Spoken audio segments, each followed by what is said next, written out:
Ito ang unang pagkakataon na makarating kami sa lugar na ito. Sa mga oras na ito nga ay kakaunti pa lamang ang tao. Ito ang Catholic Church na kung saan dito din bininyagan ang ating pambansang bayani na si Dr. Jose Rizal. Bago pa man kami makarating sa simbahang ito ay nag-umpisa na unang misa, kaya hinintay muna namin na matapos ito at saka kami papasok para sa pangalawang misa. Kaya nilibang muna namin ang mga bata sa labas para makapaglaro at binilhan din sila ng mga pagkain na gusto nila. Hindi pa man kami nakapasok sa loob ay inikat namin ang buong paligid at kita talaga ang ganda ng maaliwalas na kapaligiran dahil sobra nilang inaalagaan ito para mapanatiling itong malinis. Sabayan pa nga ni Baby Amira na patakbo-takbo sa buong paligid kasama ng mga kuya niya.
Tara, papasok na tayo sa loob.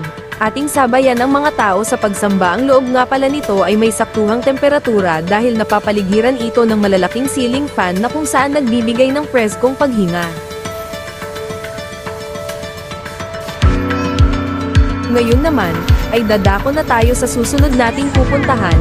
Yun ay ang bahay ng nag-iisang dakila, isang alamat at pambansang bayani ng ating bansa, walang iba kundi si Dr. Jose Rizal. Tara, pasok na tayo sa loob, ating sariwain at isa-isahin ang mga nilalaman nito.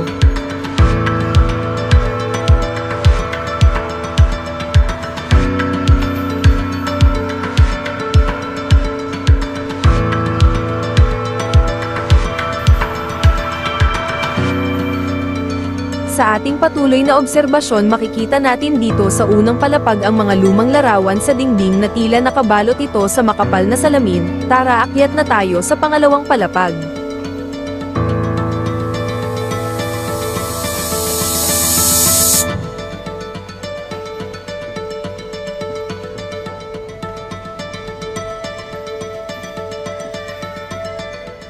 Sa patuloy nga na pagsusuri, makikita pa din ang antep na rebulto, mahabang lamesa na gawa sa kahoy, mga kwadro, pag-ilog na lamesa na puno ng upuan na gawa sa kahoy, lumang chandelier, at pati nga lumang tulugan ng namayapang bayani na dalawang palapag na gawa sa kahoy ay buhay na buhay pa din.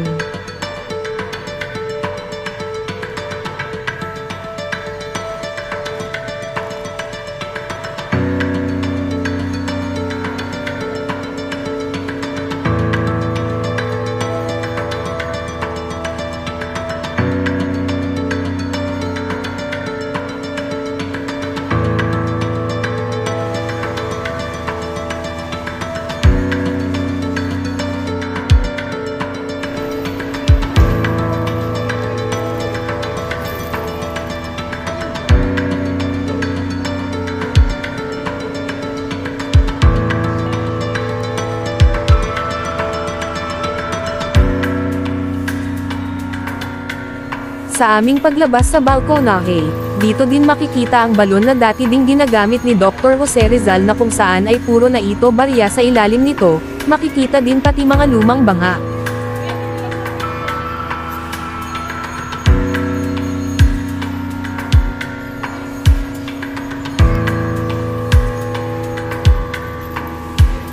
Tapos na nga pala kami sa aming maikling pagsusuri, at ngayon naman ay palabas na kami ng gusaling ito.